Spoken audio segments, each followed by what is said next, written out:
welcome to Hedgehog Hollow. Today I wanted to show you a package that just arrived from Stampers Anonymous. Now these are all things I purchased post Creativation. Their release came out last week and it arrived this morning, so I'm super excited to share it with you. So Tim's new things from Stampers Anonymous were coming out. They had an end of January release, they're having a mid-February release, and then they're having a March release, and I have placed orders for all of them. Now one thing to remember is if you place an order, they hold it until the last thing is released. So if you want to order all of the things that Tim is having and you order things that are in the March release, you're not going to get your order till mid-March. Just bear that in mind. But I'm super excited to share these things with you. As I say, these are things I've bought because I love them. So let's dive in, and I have lots to share with you. So I'm going to leave the stencil to last because I want to do a little demonstration with those. Now I bought all but one stamp set. So we have the new Media Marks stamp set. So there's a mini Media Marks here. Now, Tim made me laugh when he did this release video because he says he admires people like Dina and Diane who can do these amazing squiggles, but he can't. Neither can I. I can't draw for anything. Maddie can draw the most amazing pictures. If I tried to draw something, it would look like a stick man and completely out of place. So he commissioned some people to do these amazing marks. I mean, look at these squiggles here. Can you imagine putting these on your projects, on your tags, on your cards, mixed media projects? I think they're fantastic. So these are the mini Media Marks, and they feed out of Media Marks and 1 and 2. So these are the larger versions here. I think, again, these are fantastic. And then he picked some of them that are in smaller to work on your smaller projects, so your card making, those kinds of things. So they all feed together really nicely. If you haven't seen Stampers Anonymous stamps before, they all come, they are rubber stamps. They are made near us. They're actually made in Cleveland, so just down the road from us. And it's a family-owned business, which I think is fantastic. And they are buying up smaller stamping businesses to keep them in business as well, which is just amazing that they're doing that. They're all made by hand.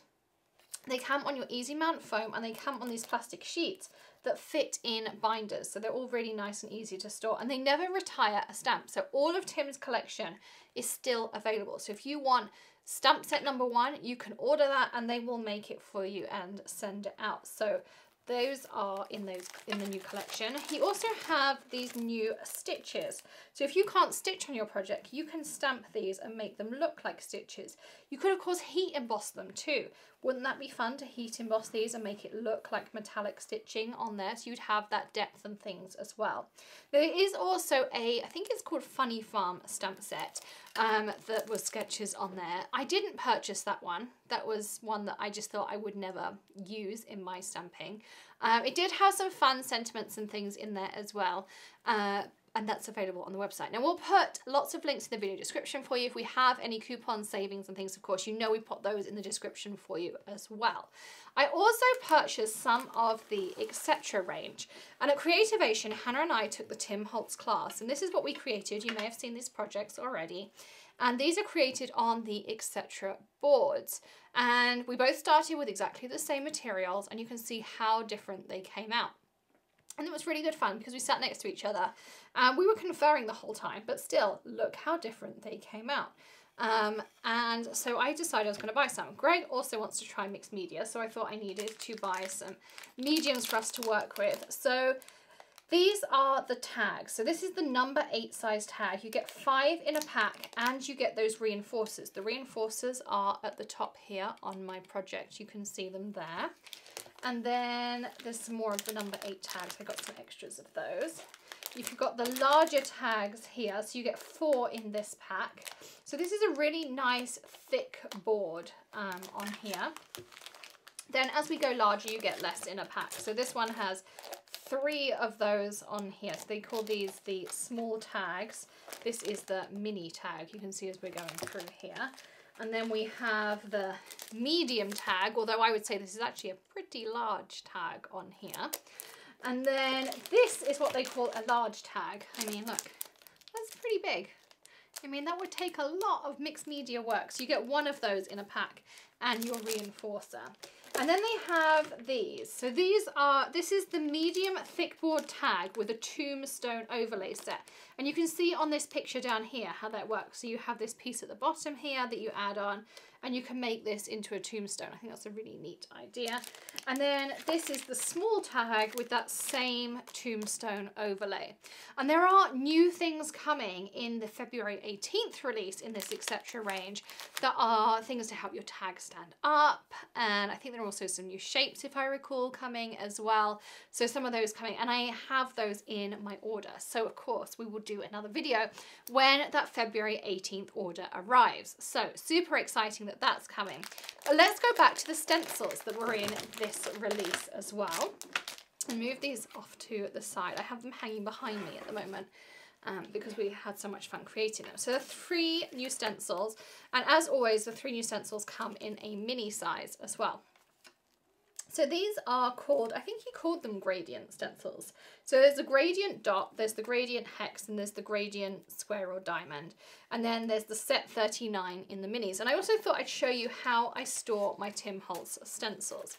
So these are my mini stencils, and I write on the top set 37. So these are right on the top set 39. I keep them on a book ring, and I have them in numerical order. Now the reason I do that is when I'm looking to purchase a new one, I can easily find what I do and don't have. So if I'm out shopping, I can ring one of the girls if they're at home and say, oh, do I have set number da da da da da? Or if I'm shopping online, I can hop in my room and I can find out what sets I have. That makes it really easy for me. Or if I'm doing a video, of course, I can easily link up what set I'm working with. And then on the large ones here, again, I keep them on a book ring. I have these arranged by theme. So these are my Halloween ones. And I have a label I just stick on there so I know what they're called. There's my Christmas ones. There's my kind of geometric ones. And then my shifters are all together.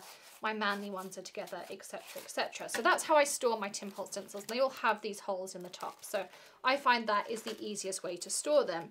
But I thought I'd quickly grab one of these each out the packaging, and I could show you what these do. So let's grab the dot one, and let's grab the hex one. Whoops, I'm sticking to them.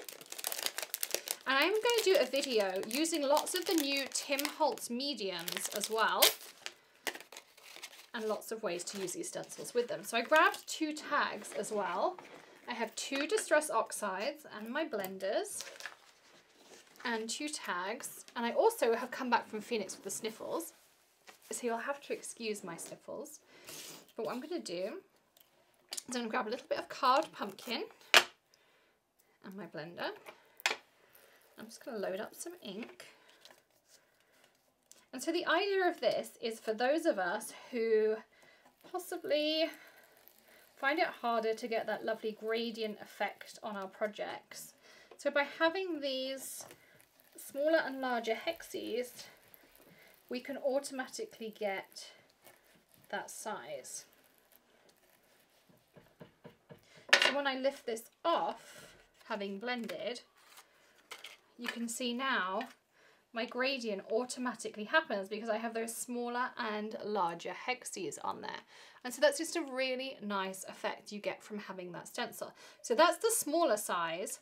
And then as always, we have the larger size. So again, I have another tag. And a lot of people asked him, they was like, well, why do you work on tags? And then how do you make it into a card? And he just says, well, if I want to make it into a card, I just chop off the top of my tag. And I make it into a card. And if I don't want to make it into a card, I can add it to a mixed media piece, or I can use it on other things. I can add it to a book ring and use it later on. I'm going to do all sorts of things with it. So I'm just going down here.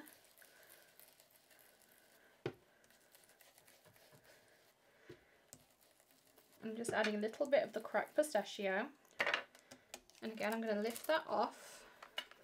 And so you can see there, again, I got that lovely gradient just from having those different sizes of circles on there. So it just makes it super, super easy. I love the way that Tim designs his tools just to try to make our craft lives easier, because he always says he wants to make his crafting life easier as well, just like the rest of us. So That's my lovely haul from Stampers Anonymous. Stay tuned for some more videos using all these amazing products. So don't forget to hit that subscribe button and ring the bell as well. Everything I've used or shown you in this video is in the description below. And as I said, we will add coupons as we have them as well. And don't forget to go to thehedgehoghollow.com and sign up for our newsletter. We only send out one newsletter every Friday, and that contains all of the latest coupons, sales, discounts, all of those fun things in as well. So you won't want to miss that to make your crafty budget go even further. And then give us a thumbs up if you enjoyed this video as well. And I will see you again very soon. Happy stamping, everyone. Bye.